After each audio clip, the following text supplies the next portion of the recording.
Hai kawan pajak, selamat datang di video Direktorat Jenderal Pajak. Pada video ini, kita akan belajar tutorial pelaporan SPT tahunan PPh Badan bagi wajib pajak yang menggunakan skema tarif umum PPh pada aplikasi Cortex dengan menggunakan bahasa Inggris. Sebagai perhatian, informasi yang disampaikan pada media ini dapat berubah sesuai dengan perkembangan ketentuan perpajakan terbaru dan proses pengembangan sistem Cortex. Untuk tujuan keamanan data, Cortex hanya dapat diakses oleh pihak yang berwenang. SPT hanya dapat dibuat oleh orang pribadi sebagai pengurus, konsultan, atau pihak ketiga lainnya yang ditunjuk. Sebelum melakukan pelaporan SPT, silakan pastikan role yang dipilih sudah sesuai.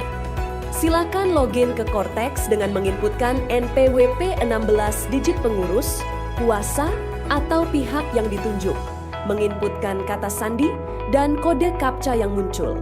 Kemudian klik tombol login. Karena login Cortex dilakukan dengan NPWP orang pribadi, maka untuk mengakses Cortex Badan, silakan melakukan impersonate dengan mengklik username yang ada di bagian atas. Kemudian pilih NPWP Badan yang akan dibuat SPT-nya. Impersonate NPWP Badan berhasil dilakukan. Akun yang sedang melakukan impersonate ditandai dengan kalimat "You are currently impersonating user" pada bagian atas. Untuk mengakses menu SPT, silakan pilih menu Tax Return, kemudian pilih submenu Tax Return. Berikut adalah tampilan menu Tax Return. Untuk membuat SPT, silakan klik tombol Create Tax Return. Untuk membuat SPT tahunan PPh Badan, silakan pilih pilihan sesuai dengan tampilan di layar, serta sesuaikan dengan tahun pajak dan status pembetulan SPT yang akan disampaikan. SPT berhasil dibuat dan akan muncul pada menu Tax Return Not Submitted.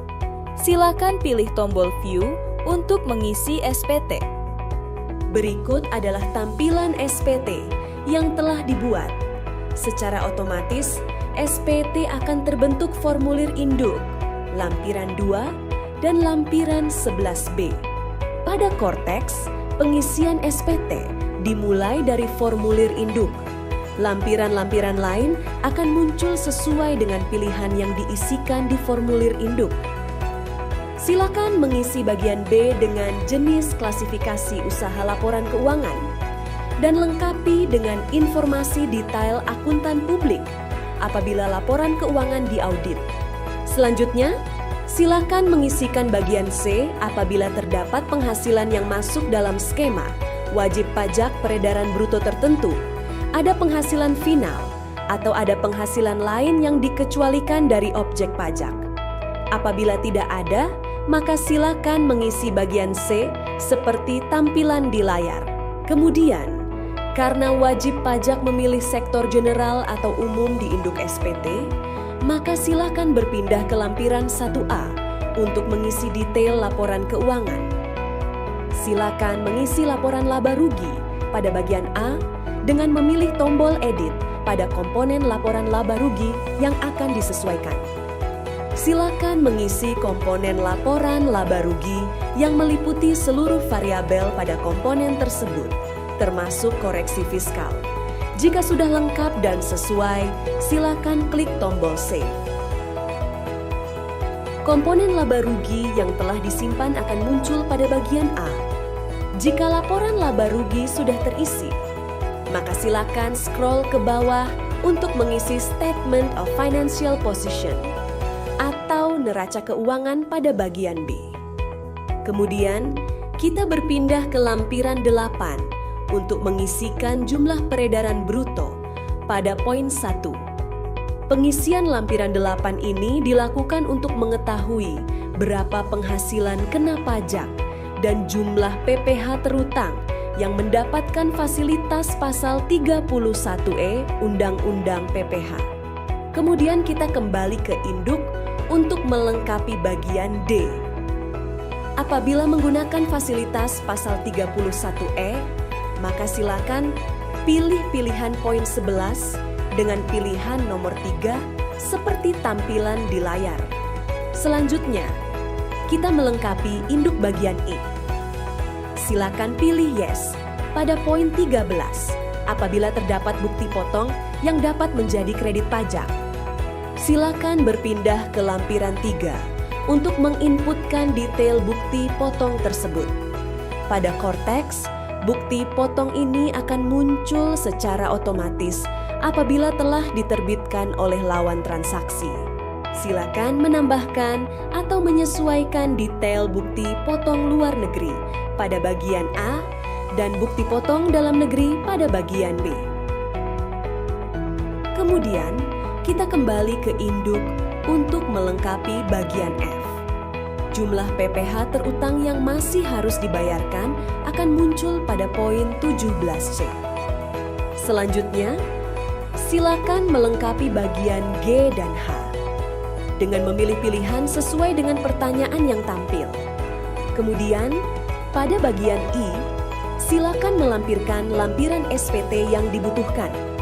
Karena pada simulasi ini, wajib pajak menggunakan tarif umum PPh, maka lampiran berupa laporan keuangan wajib dilampirkan. Silakan mengklik tombol Choose untuk memilih file yang akan dilampirkan. Kemudian, klik tombol Upload untuk mengunggah lampiran tersebut. Sebelum mengirimkan SPT, kita berpindah ke lampiran 2 untuk mengisikan daftar pengurus, penanam modal, penyertaan modal serta utang, dan atau piutang pada afiliasi. Silakan melengkapi isian dengan mengedit daftar yang sudah tersedia atau dengan menambahkan daftar dengan mengklik tombol Add.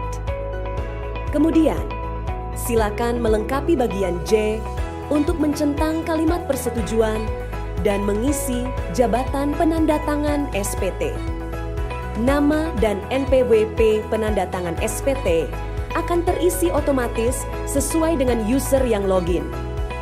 Klik tombol Pay and Submit untuk menyampaikan SPT. Apabila terdapat saldo deposit, maka akan muncul pilihan apakah saldo deposit tersebut akan digunakan atau tidak. Apabila status SPT kurang bayar, maka akan muncul pilihan apakah SPT akan dibayar menggunakan saldo deposit atau dengan membuat kode billing. Berikutnya, silakan memilih dan mengisikan penandatangan elektronik. Kemudian klik tombol Save dan klik tombol Confirm Sign. Selamat, SPT berhasil disampaikan. SPT yang telah disampaikan akan muncul di menu Tax Return Submitted. Kawan pajak dapat mengunduh bukti penerimaan elektronik dan cetakan SPT yang telah disampaikan tersebut. Jika memerlukan bantuan lebih lanjut, kunjungi www.pajak.go.id atau telepon ke Kering Pajak 1-500-200. Subscribe channel YouTube Ditjen Pajak RI untuk memperoleh informasi perpajakan terkini. Pajak kuat, APBN sehat.